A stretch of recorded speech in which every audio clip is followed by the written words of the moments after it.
Hey, Fitzee here, back at the game with another one. Figured I'd do something a little bit different on this one. I'm doing some upgrades here in the shop, lighting, and I got a bunch of new lights here I'm going to put up and see if it makes a big difference to the shop, so stick around.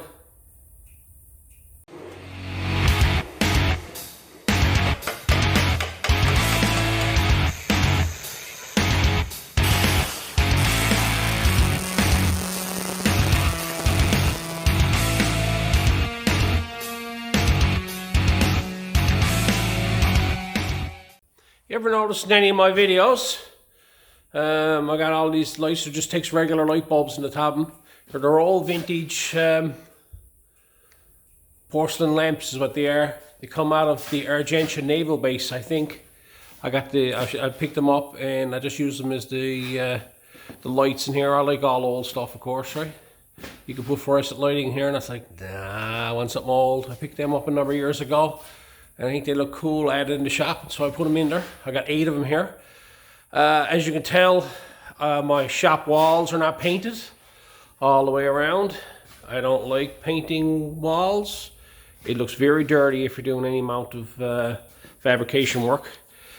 These walls now, this garage, I've been here now 3 years, cutting and grinding, and the walls always look clean. I realized that a number of years ago. Now they're probably rotten, but if that was white, oh, they look so messy looking. So you can brighten up a garage by painting everything white, but I've always tried to find other ways because I find this keeps the shop cleaner with just the leaving the board as it is. That stuff ages really nice. It'll go like a real goldish brown over the years, right? And you don't do nothing with it. Don't touch it and wipe it down or anything with anything, and it just gives a nice clean look to the shop. Like, you know, you can't see no dirt on that, but I'm going to tell you that's rotten. Right? It's clean. But anyway, this is what I got. I found these here locally at Costco. I put up a post on Facebook asking about these lights and what people thought of them, and it was amazing the responses I got from them and the difference in the different sizes you can get in them all. So, like, I've seen pictures guys have posted with the difference in these lightings, and most fellas only got 1 or 2 in the shop, but I'm putting up 8 of them. So I'm going to swap out all the bulbs in the shop here, up in them lights fixtures, and put these in there. I'm going to take one out now and show you what they're all about.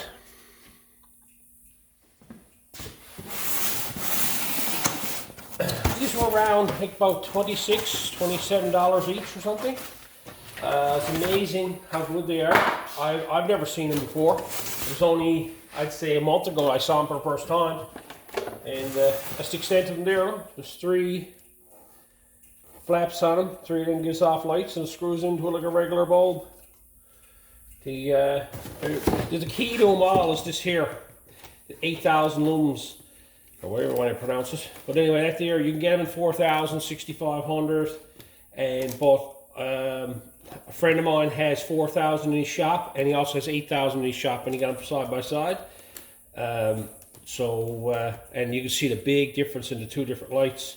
So I said to myself, I'm going to go with the 8,000. But they're a cool setup. They're pretty durable. I experimented here earlier with this one.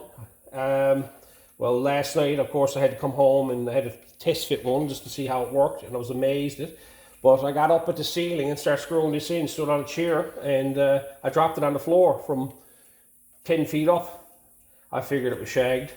But no, I went up, screwed it in the ceiling, and it worked. So they're pretty neat. They got a switch on them. You can turn them on and off. You can angle the blades for the lighting to shine them in different directions. I'm just going to put them all straight down because they're going up in the shade.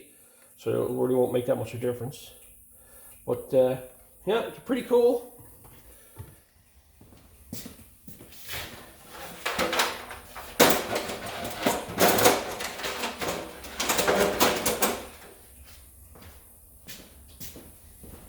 Let's start down this corner.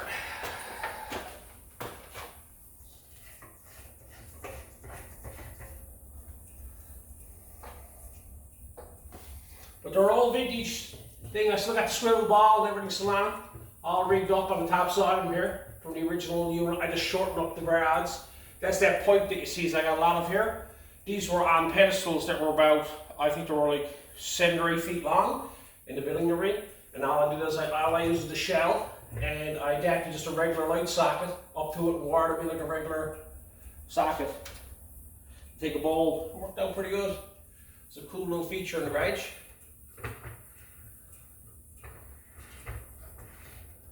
Loud. I need to get a pair of sunglasses. What do you want a difference in it? Change the angle a small bit like that, see what it does. There we go.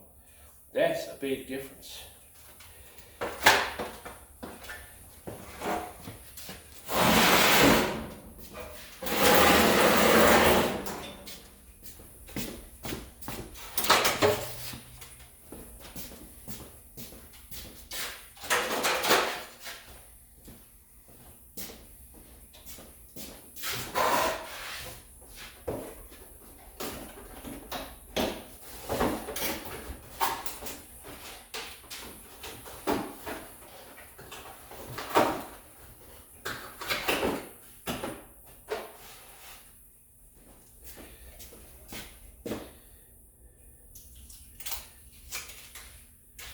And remember to turn them on, they got a switch on them, turning them on.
I'd like to show you these.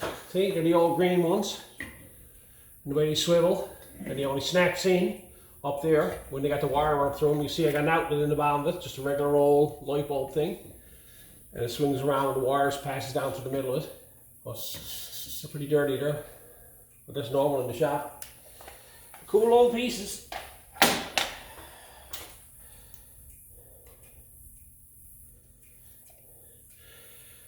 They got a little switch on them. It's pretty neat. And we got a little switch on off switch. You can actually turn them off. It's going to be hard to do that, but I'm not going to be turning them off. I'll turn them off from the wall switch. It'll be about it. I don't know if you ever noticed the light that's over my bench. It's an old fluorescent light, LED one.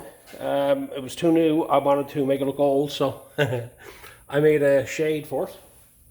All this is old Newfoundland license plates put together, mounted the ends on it, as you can see. Put together and put a lip all the way around the side of it.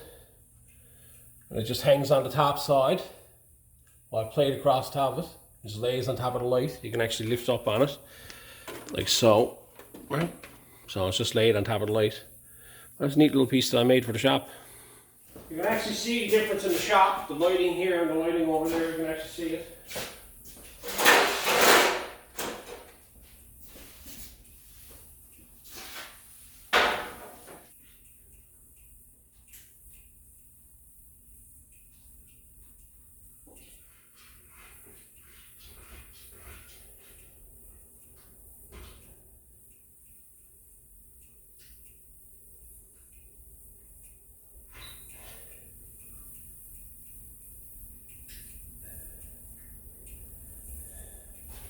There you have it.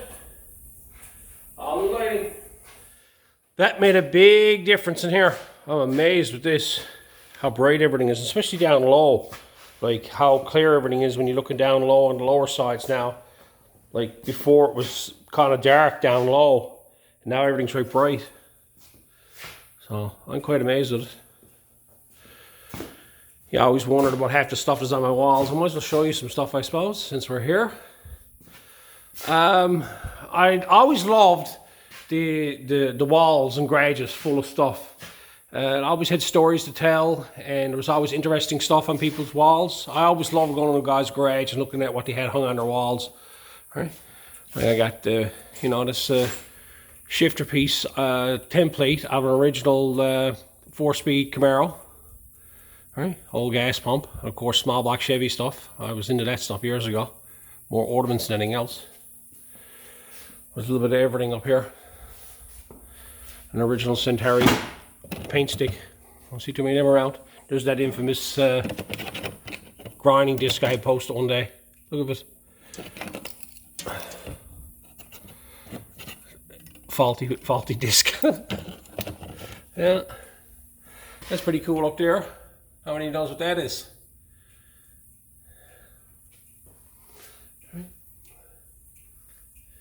Old dash out of 39 Ford. There's the steering wheel I intend to put in my 52 Chev at some point or another. Old porta walls there. A couple of small 16-inch wheel bands there. And there's the headlight door off a 68 Javelin. It's my very first car. Right. Over here, there's a cool piece over here. It's off a, I think it's a 36 Dodge dash. Pretty neat, right? Of course, it's the dash out of the Corolla. And my collection of hubcaps. I always liked that idea, but when I was building the place, we put a bunch of hubcaps up along the top edge of the wall, going all along there.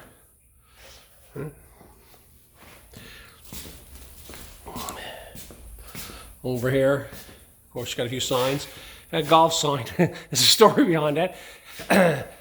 Growing up as a kid, my father's friend had a garage in town. It was a golf station, and I used to go there as a young child, and I was always, you know, ever since then I was stuck with golf because he used to have the blue truck and had the golf logos and everything on the door of it, and could never find anything old we're talking about, and that's one of them newer style ones you can buy. So I bought it, and I turned around and I patinaed it to make it look old. I put a couple of gunshot holes in it, and I tied a rope onto it and threw rocks on top of it and dragged it out across the driveway a few times just to scratch it up, mark it up, make it look old. I put it up on the wall when it was brand new, and with everything else I got here, it didn't fit in. Of course, there's my selection of coat hangers, and that there is a head gasket of a Top Fuel dragster. Well, it's a funny car is what it is, yeah. And look at this thing. When you ever seen one of them? It's an old English wheel for repairing, handheld one for repairing fenders. That is old, right? Of course, then I got my few license plates there. Here you go, look. As useless as a dory full of townies. That's a Newfoundland thing. We have what they call townies, and we have baymen. And the baymen were usually fishermen, and the townies weren't. And so it was always a little fun little joke for the boys, for the townies to make fun of the baymen, and the baymen to make fun of the townies. And that's basically the baymen saying, you know, as useless as a dory full of townies, because they're fishermen, right? Yeah. A couple of plates, old eagle, golden eagle. Right. And then I got a selection of these here, 52, 57 Newfoundland Labrador plates. They came up from my cousin, and I've had them in a while. 32 parts, taillight bezels in the head, and I know that they're off 32 Ford. Right, they've been modified a bit. A couple of old hubcaps up there, Pontiacs and right, Oldsmobiles. 2 more license plates. Right. And as long as I had the garage, I had a garage since I've been about, I built a garage when I was 15 years old, my first garage, and I bought my first car when I was 15. That hubcap right there was the starting of it all. That came off my very first car, which was a 68 Javelin. And I've always had that hung up in the middle of the garage on the one wall, and it was always by itself. And that's where I come up with the idea of saying, why don't they just fill up the whole top end of the garage with all hubcaps? So that's what I did. And that's 1968 Newfoundland Labrador license plate. It's pretty rough. I'm trying to find a better one. It's the year I was born, so of course there's a few more over here. And see these here, huh? You guys over in Britain might, across the pond, might recognize them. They're a set of hood hinges off a Hillman. Hillman Minx. An old step there. But I think that might have been off a carriage. Nailed on the wall. Right. Off an old horse-drawn carriage, possibly. 5 horsepower. It's a 60-gallon tank. Right. But here's the key to it. 455 RPM. Very low. 24.6 CFMs displacement. Right. RK machinery. I got that a wall now. A real good compressor. It does hardly work. I can plug in the air hose in the wall and put on a chuck on it to blow stuff off, and I'll be there 20 minutes blowing stuff off with it. And the very minute I let go of the chuck and go back and lay it in my toolbox, that there will be cutting off behind me. It's like it doesn't run on, it stays up to me. And my simple plumbing, just regular copper pipe, like it's in a house. That's how I got all done in. On the far end down there, then there's a drain. So all the way is ripped up. Knocking the place down, beating everything up. Just mounted the wall, the outlets on it. I'm going to want it to continue on to here and run over the side here eventually, right? But of course, you all seen this thing. 52 Chev Fleet Line. And you can get underneath it here and notice there's no bottom in it. 56 Olds dash. Right, trailing arms that I made, set up with a coil spring set up in it. Homemade pan bar, adjustable. And this, all it is a U-bolt with that plate that's welded on. I haven't got it fully welded on, but you can see it here. It welds on the rear end, and there's a bolt with a sleeve through it that goes right through the 2x3, and then that goes forward there and just tapers off. Okay. That's the way they're made. It's a simple little hot rod setup, and I got a coil spring set up on it, and I was going to run springs off a 60 Pontiac. You can see them up top there. Right. Hard to see. Yeah. But hasn't been a lot of work done to that. All this down here, from here down on this car, was non-existent. Everything was gone. That's it. And of course that rack, that famous rack that everybody asks about. How'd you put that up there? These are temporary, and it's only welded on for the time being. And then up on this end, she's on a big hinge. As you can see, it's just a big piece of angle iron laid on a piece of pipe. This frame here is bolted to the wall right here on the top side, and then it's on a stand on the bottom. Right now, granted, I'd say if you really got into it to pull that off the wall, you can see where it's lag bolted into the wall there, into each stud going along there so far. It's only a temporary piece thing for storing the car on it. She's died, but it's a bit of wall art for now. I'll get back at it someday. A lot of people wants me to finish that car, and I do too. There's a lot of work to it. I just get sidetracked a lot, if you haven't noticed. Yeah. If you haven't noticed, I don't get sidetracked. I'm good now, though. This car here, that car there, and the truck is outside, out there, patches.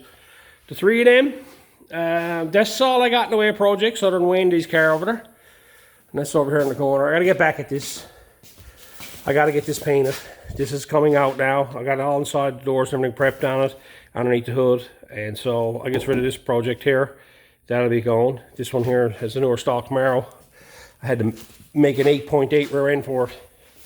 So that's been set out to be rebuilt. So I'm just waiting out for it to come back so I can put the rear end back in it again. Well, let's see what else I got here. Oh, my walls. This garage is built. It's built on a slab. The whole floor is. Nothing fancy. Nothing fancy. You don't know the story behind this. But this floor in the middle is 8 inches thick, I think it is. And there's like 16 inches out on the outside edge. It's 32. Hang on, not 32? No. Yeah, 32 by 28 this way. The way it is. And out on the outer edges of it is 16 inches, and it's just full 10 foots that were built, 10 foot 2x4s. Number of things I'd done the way I did it. You can, because it's a garage, you can build it. Some people want to build it 2x6s, but I figured you're going to lose so much square footage on the inside of your garage, so I made the walls out of 2x4s, 16-inch centers, and she got blocks here and blocks there, so it's nice and solid. It's a full wooden wall, so when you're welding in the garage and grinding, it gets pretty well scary. So what I got done, this is galvanized tin that's nailed to the wall with roughing nails. This is just some old that steel that came with all that lacquer door stuff. I got that mounted on the top of it. And what's done to this place here, this has a fire rated caulking put around to seal off this here. And it's done on the bottom side. Where can I find a spot? Right here on the very bottom. It's done sealed right to the concrete floor. And of course then it's sealed in between each joint. So right around my garage there's a perimeter of steel 4 feet up, going right around as a fire barrier.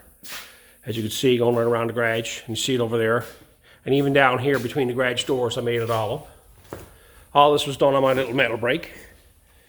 Right. You can see the way it's just bent up. And there's that fire rated silicone again.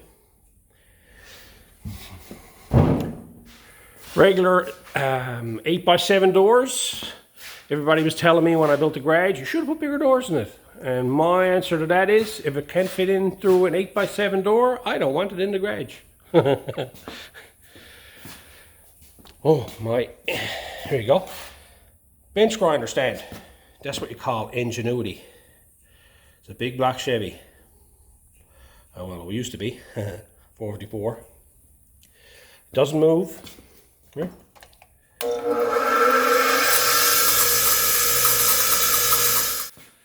My walls and ceiling, it's all done with 2x4 on the walls. R16 in the walls, I think it is, or R30, R16 I think. Anyway, whatever takes in 2x4 walls. Vapor barrier. The ceiling is R40. That's the key to this place. That's all 1/4 inch press board. Only little small things. Right, it's only thin stuff. I got a hatch there that goes upstairs. But that's the key to this place. Up here is they have it well insulated, and this place is fully vapor barred, sealed off. Everything's done to it. Like, you know, it holds the heat really well. I rigged it up for electric heat. People think these things. There's one there, right? Electric heater. There's another one over here, right there, and that's all I heat this shop with. I rigged up the garage when I built it. There's an outlet there for another heater, and there's another one over behind the Chevy in the wall in the corner there. There's another one there. But that's all I heat this garage with, is that heater and that heater there. Oh, where's he too? Oh, is it over there? Right there, right? That bench there is probably the best tool I got. And a steel bench. It's worth your while if you haven't got one to get one. It's on rail. I've built chassis and everything on this table. It's on wheels on one end and solid legs on the other. So it's very hard to move. You've probably seen me move it in a few videos. And of course, because I got this baby now. My new Vice. That's old as the hills. Someone was asking me about the brand name on that. What is it too? Here, just here. I'll stroll over here now. There's my English wheel. I'll get into detail on that someday, but it's just I just bought this as a kit. This section here was bought as a kit on the internet on eBay, and then I made up all the frame, and then I upgraded it a few years later with a better wheel and more wheels. Right? This kit only came with a single wheel and one bottom wheel, right? But I modified this one here to take this new wheel. And to fit these ones here, I had to change the angles on this, cut it all up and plate it all up. This is just a guide. These are the stops for it. It's pretty crude, and you just spin the wheel to raise and lower it. Pretty straightforward. And then I got one of them Princess Auto finishing hammers. I must have remodified that. For what I paid for that, it was worth it just for the foot pedal and the dies. But the frame on them are really thin, and I've after modifying it a few times already and welded it up in a couple of spots because it's really thin wall. I must make it similar to this one here and make it heavier than that one. And then in the corner there is my infamous collections of LS's. There is now 5 in there. Oh, this is interesting. I only got this working the other day. I'll be doing a full story on this, but I'll leave you hanging on this one. But look, Porter Spot, 2001. A lot of fellas got the big fancy toolboxes, not me. These boxes here are old as the hills. That's my very first roller cabinet I bought over 30 years ago. And that top box I bought with it, they're not matching. That's a Mastercraft one and that's a Snap-on one. I bought that center section probably 10 years later after that. And that's full of stuff that I hardly ever used. And when I was working in the trade, I usually had 2 toolboxes, one for home and one for work. So I've been working by myself now 15 years. So I'm just, I still got the 2 boxes kicking around. I hate to part with anything. But it was a used box when I bought it. I don't buy nothing new when it comes to that. The other one over here is the same way. This was a used box. I bought this one because it was a little bit deeper on this here. Right? It had more drawers and everything in the bottom roller cabinet. But it was a used box, right? Old Sears Craftsman. Being a bodyman, having a pretty toolbox? No. Right? There's tools in this. I'd say I've been there 20 years. Oh, this. Oh. Fixing pot. Here's something, look. One of them. Oh Lord, let me jeez, that's still in the toolbox. I haven't cheese filed filler, I'd say in 25 years, 30 years, I'd say. No.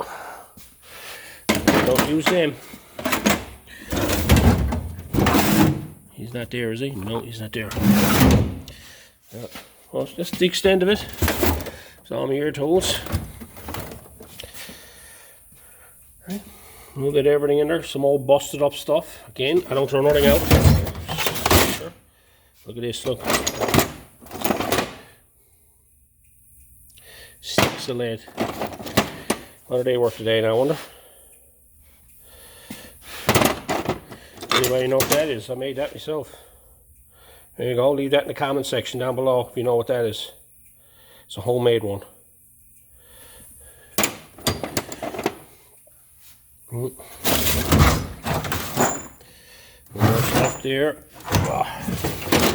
And oh, look, tin snips. Why don't I use them for cutting up friggin' grinding discs?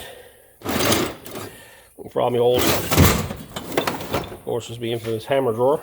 I haven't got any fancy in the way of hammers. I have a bunch of body hammers, but I never use them. That's the only one. That's my favourite one there.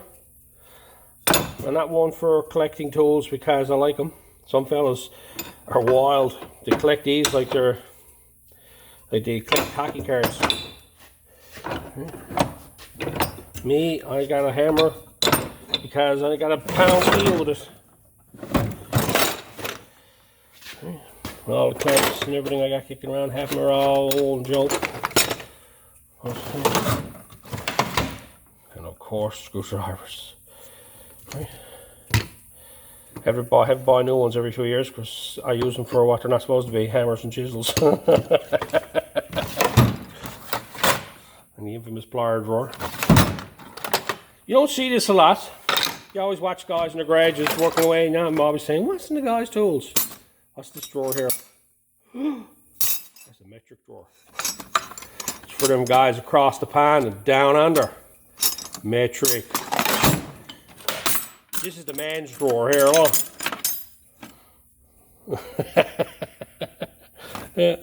Imperial wrenches. It's all good. Of course, top of the box done the same way. Standard, metric, right?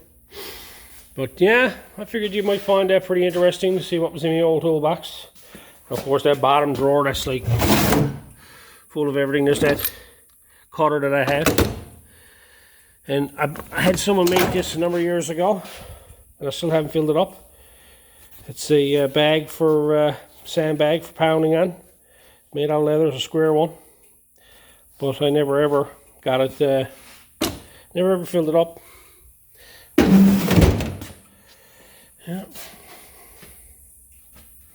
Of course, you all knows that one, the pipe anvil that I made a little while ago. There's a video up on that. Check it out. Right. Cool tool. I've used that in my last video, and it's amazing. I don't know how I ever did without it. Oh. Every garage gotta have a shelf. I made this. I never made it. This was an original floor stand. I cut it off and I screwed it to the wall. I bolted it to the wall. I didn't want nothing. I don't like things on the floor. I don't mind this so much, but like shelving and stuff like that, cabinets. Like I got this toolbox, this here, and my toolboxes around the floor, and then a few other things. But I don't have cabinets. Nothing filled up, or I got no time for that. Right? Takes up too much room. Of course, there's the sound tunes up there. Can't have that on now. Obvious reasons. Yeah, the old metal flake helmet up there, look. 1968. Yeah, there's a tag on the inside of it.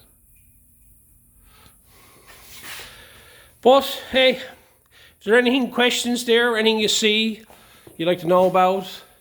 Or just you seen something and say, oh my, I got one of them on my garage wall too. Just, you know, leave it down in the comment section. You know, I always enjoys reading them, hearing the stories and the funny little jokes that you're always got there. Anyway, I got my lights in. I'm very happy with all that.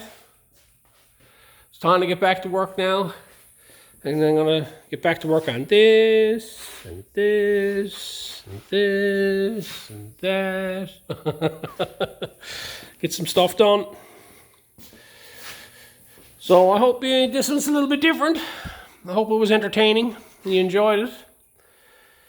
And I don't know if there's any tips in this one. No tips in this one. Anyway, until next time.